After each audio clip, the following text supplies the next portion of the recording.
అందరికీ నమస్కారం. Welcome to Dhruva competitive academy. నేను మీ ధృవ సార్. ఈ వీడియోలో 2026లో జరిగినటువంటి ఎండోమెంట్ ఈఓ పేపర్లో ఎన్వైర్నమెంట్ అండ్ సస్టైనబుల్ డెవలప్మెంట్కి సంబంధించి ఈ సస్టైనబుల్ డెవలప్మెంట్లో ఇచ్చినటువంటి క్వశ్చన్స్ ఏ విధంగా ఇచ్చారు అండ్ ఆ క్వశ్చన్స్ని ఏ విధంగా మన content Dhruva science and technology content అనేది కవర్ చేసిందనేది క్లియర్గా చూద్దాం. గ్రూప్ 2 మెయిన్స్లో science and technology is the job deciding subject. అది ఆ సబ్జెక్ట్లో హయ్యెస్ట్ మార్క్స్ తెచ్చుకోవాలనుకుంటే మీరు తప్పనిసరిగా Dhruva science and technology content follow అయితే మీకు ద బెస్ట్ స్కోర్ అనేది వచ్చేటటువంటి అవకాశం ఎక్కువగా ఉంటుంది. గతంలో ఉండేటటువంటి వాళ్ళకి మన కంటెంట్ ఎలా ఉంటుందనేది తెలుసు. ఇప్పుడు కొత్తగా జాయిన్ అవుతున్న వాళ్ళకి ఇంకా ఈ కంటెంట్తో పాటు ఇంకేదైనా చదవాలా అనేటటువంటి డిఫరెంట్ డౌట్స్ అనేవి వస్తూ ఉంటాయి. సైన్స్ అండ్ టెక్నాలజీలో హయ్యెస్ట్ మార్క్స్ తెప్పించేటటువంటి బాధ్యత నాది. మీకు కరెంట్ అప్డేట్తో సహా సిలబస్లో ఉండేటటువంటి ప్రతి టాపిక్ మీద లేటెస్ట్ అప్డేటెడ్ కంటెంట్తో మీకు ఇప్పుడు కొత్త కంటెంట్ అనేది మీకు ఇవ్వడం జరుగుతుంది. మీకు నెక్స్ట్ మంత్ ఆగస్ట్ 2 నుంచి కొత్త బ్యాచ్ అనేది కూడా స్టార్ట్ చేస్తున్నా. 2026 లేటెస్ట్ కంటెంట్ అండ్ వీడియోస్ అన్నీ కూడా క్లియర్గా మీకు ఈ బ్యాచ్లో ఇవ్వడం జరుగుతుంది. And with test series also. కరెక్ట్గా నేను ఇచ్చినటువంటి కంటెంట్ ఫాలో అయితే సరిపోతుంది. ఇంకా మీరు ఏ కంటెంట్ కూడా ఎక్స్ట్రా కంటెంట్ అనేది ఫాలో అవ్వాల్సిన అవసరం లేదు. Both English medium and Telugu medium అభ్యర్థులందరూ కూడా ఈ కంటెంట్ అనేది మీకు సరిపోతుంది. ఇంకా ఎక్స్ట్రా కంటెంట్ ఏది కూడా చదవకుండా ఒక సింగిల్ కంటెంట్ మీద సింగిల్ సోర్స్ మీద మీరు డిపెండ్ అయితే సరిపోతుంది ఈ నేను ఇచ్చినటువంటి కంటెంట్ మీద. అయితే సస్టైనబుల్ డెవలప్మెంట్ యాక్చువల్లీ ప్రతి టాపిక్ మీద కూడా నేను వీడియోస్ చేస్తాను, టైం ఉండేటప్పుడు చేస్తాను. అంటే ఏ టాపిక్ నుంచి క్వశ్చన్స్ ఎలా వస్తున్నాయి, ఆ క్వశ్చన్స్ని మన కంటెంట్ ఎంతవరకు కవర్ చేస్తుంది అనేది క్లియర్గా మీకు చూపిస్తాను. సస్టైనబుల్ డెవలప్మెంట్ దగ్గరికి వచ్చేసరికి మీకు ఆ పేపర్లో ఒక క్వశ్చన్ ఇచ్చారు. Which of these best describes the idea of sustainable development. అంటే సస్టైనబుల్ డెవలప్మెంట్ అనేటటువంటి భావనకి సరిగ్గా క్రింది వన్లో ఏ పాయింట్ అనేది అన్వయిస్తుందని ఇచ్చారు. This is direct question. Sustainable development 1987లో విడుదలైనటువంటి బ్రంట్ల్యాండ్ కమిషన్ ఈ సస్టైనబుల్ డెవలప్మెంట్ గురించి అనేటటువంటి డెఫినేషన్ని మొదట ప్రస్తావించింది. ఏంటంటే development that meets the needs of the present generations without making it harder for future generations to meet their own needs అని ఇక్కడ మనకి ఆన్సర్ ఇది. అంటే సస్టైనబుల్ డెవలప్మెంట్ డెఫినేషన్ని కరెక్ట్గా ఏది ప్రూవ్ చేస్తుందని ఇక్కడ క్వశ్చన్ అడిగాడు. దానికి సంబంధించి మనకి బ్రంట్ల్యాండ్ కమిషన్ గురించి ఇన్డెప్త్ డీటెయిల్డ్గా నేను మీకు ఇవ్వడం జరిగింది. అండ్ బ్రంట్ల్యాండ్ కమిషన్ ఇచ్చినటువంటి definition development that meets the needs of present without compromising the ability of future generations to meet their own needs. భవిష్యత్ తరాల వారు తమ అవసరాలు తీర్చుకునే సామర్థ్యానికి ఎటువంటి ఆటంకం కలిగించకుండా ప్రస్తుత తరాల వారు తమ అవసరాలు తీర్చేటటువంటి అభివృద్ధిని సుస్థిర అభివృద్ధి అంటారు. This is the original definition of sustainable development. అంటే సుస్థిరాభివృద్ధికి కరెక్ట్ అయినటువంటి డెఫినేషన్ ఇదే. ఓకే, ఈ క్వశ్చన్ ఈజియెస్ట్ క్వశ్చన్ కాబట్టి ఎవరైనా ఆన్సర్ చేస్తారు. ఏ కంటెంట్ అయినా సరే ఇది కవర్ చేస్తుంది.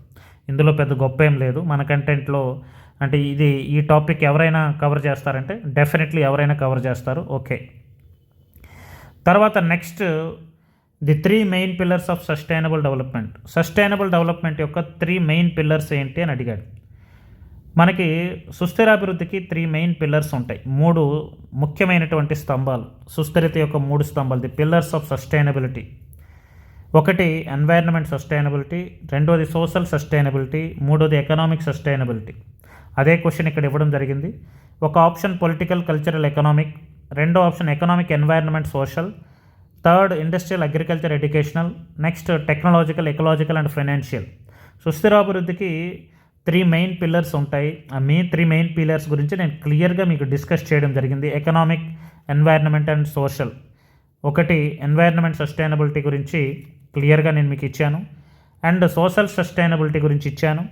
అండ్ ఎకనామిక్ సస్టైనబిలిటీ గురించి క్లియర్గా ప్లానెట్, పీపుల్, ప్రాఫిట్ అని వీటికి క్లియర్ డెఫినేషన్స్ కూడా మీకు ఇవ్వడం జరిగింది.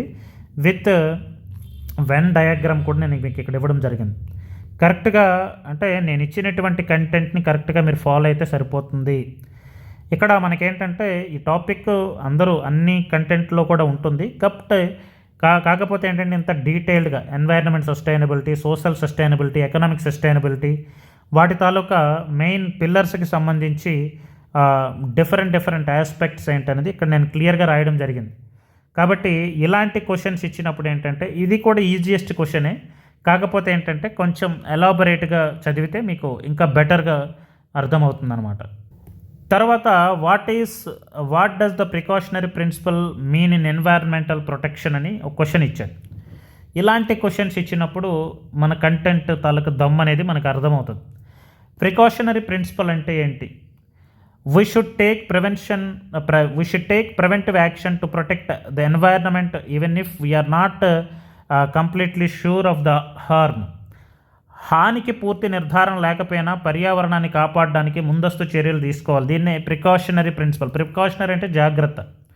ప్రికాషనరీ ప్రిన్సిపల్ మనం జాగ్రత్త అనేది ఎప్పుడు తీసుకుంటాం? ఫర్ ఎగ్జాంపుల్, కొన్నిసార్లు మనం ఒక వ్యాధి వచ్చినప్పుడు ఆ వ్యాధి వచ్చిన తర్వాత జాగ్రత్త తీసుకోకుండా వ్యాధి రాకముందే ఆ వ్యాధి అనేది అటాక్ అవ్వకుండా మనం ఏంటంటే ప్రికాషనరీ మెజర్స్ తీసుకుంటాం.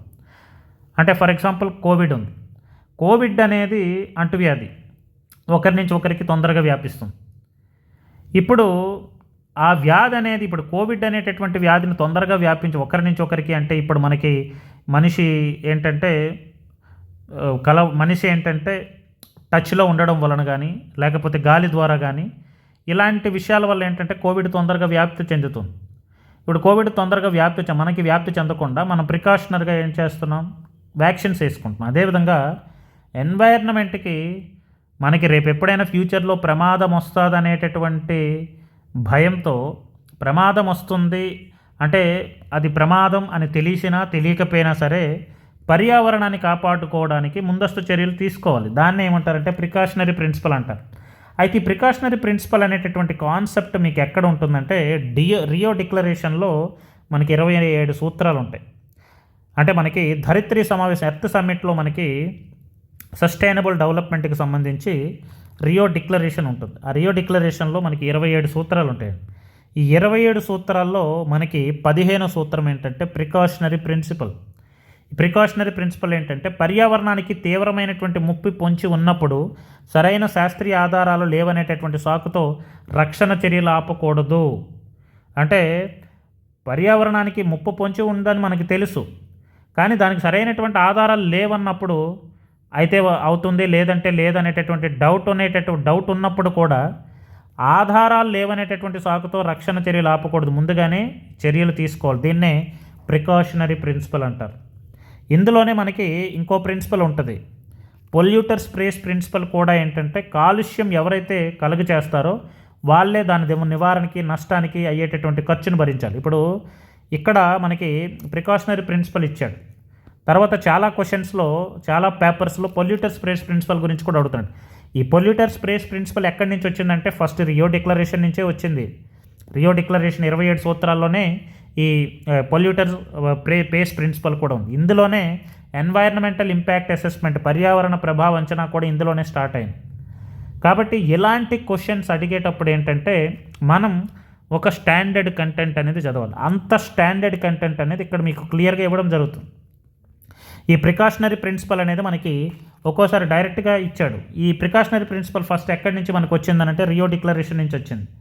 లేదా మనకి ఏంటంటే పొల్యూటర్ పేస్ ప్రిన్సిపల్ ఎక్కడి నుండి వచ్చిందంటే రియో డిక్లరేషన్ నుంచి వచ్చింది. ఇలా మనకేంటంటే ఆ కంటెంట్ని మనం ఏంటంటే కొంచెం ఎక్స్టెన్సివ్గా చదువుకునేటప్పుడు, బేసిక్ లెవెల్ అండర్స్టాండింగ్తో చదువుకునేటప్పుడు ఏంటంటే మనం ఇలాంటి క్వశ్చన్స్కి ఈజీగా ఆన్సర్ చేయొచ్చు.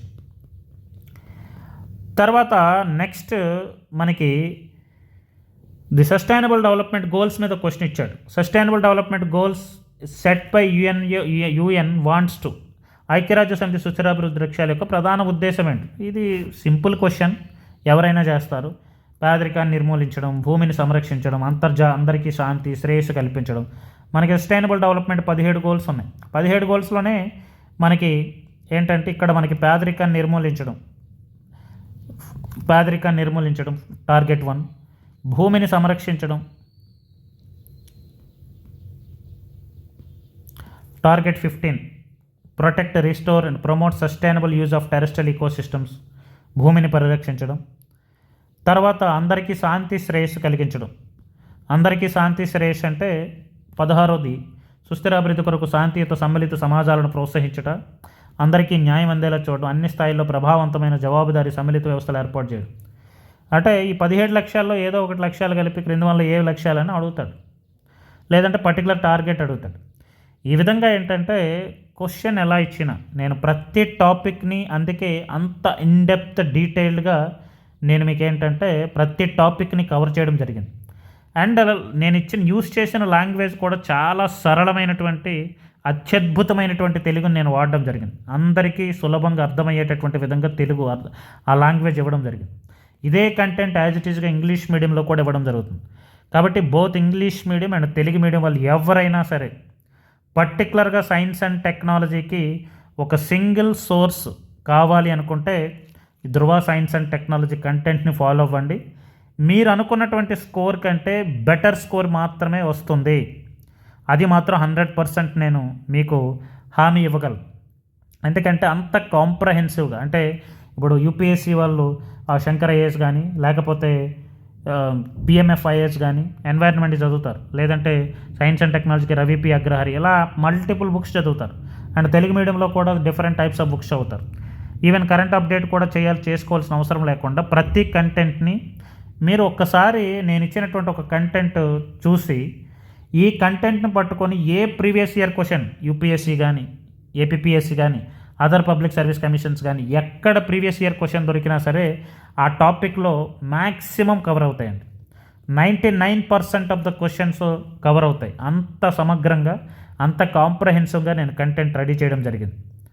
కాబట్టి మీరు ఎవరైతే కొత్తగా న్యూ కామర్స్ ఎవరైతే యూట్యూబ్ వీడియోస్ చూసి మన జాయిన్ అవుతున్నారో, ఎవరైతే మెంటార్షిప్లో కానీ individual science and technology course కానీ ఎకానమీ కానీ ఏపీ హిస్టరీ కానీ లేదా పీవైక్యూస్ కానీ ఎవరైతే కొత్తగా జాయిన్ అవుతున్నారో కొంత డౌట్స్ ఉంటాయి, ఇది కాకుండా ఇంకేదైనా చదవాలని. ఇంకే డౌట్ పెట్టుకోవద్దు, గుడ్డిగా దీన్ని ఫాలో అవ్వండి, సరిపోతుంది. మీకు 100% ద బెస్ట్ స్కోర్స్ 240+ మార్కులు వచ్చే విధంగా మీకు కంటెంట్ అనేది నేను మీకు ఇవ్వడం జరుగుతుంది. ఈ కంటెంట్ మీరు ఎంత కరెక్ట్గా యూస్ చేసుకుంటున్నారన్న దాన్ని బట్టి మీ మార్కులు ఆధారపడి ఉంటాయి. కాబట్టి 100% ఎవరైతే కొత్తగా జాయిన్ అవుతున్నారో, కొత్తగా యూట్యూబ్లో వీడియోస్ చూసి, ఇంతకుముందు నేను గతంలో యూట్యూబ్లో వీడియోలు చేయలేదు, ఇప్పుడు వీడియోలు చూస్తున్నాను. కాబట్టి యూట్యూబ్ వీడియోస్ చూసి ఎవరైతే కాంటాక్ట్ అయ్యి science and technology, economy, mentorship, individual courses and test series వీటన్నిటిలో జాయిన్ అవుతున్నారో మీరు ఎటువంటి డౌట్ లేకుండా నమ్మకంతో జాయిన్ అవ్వండి.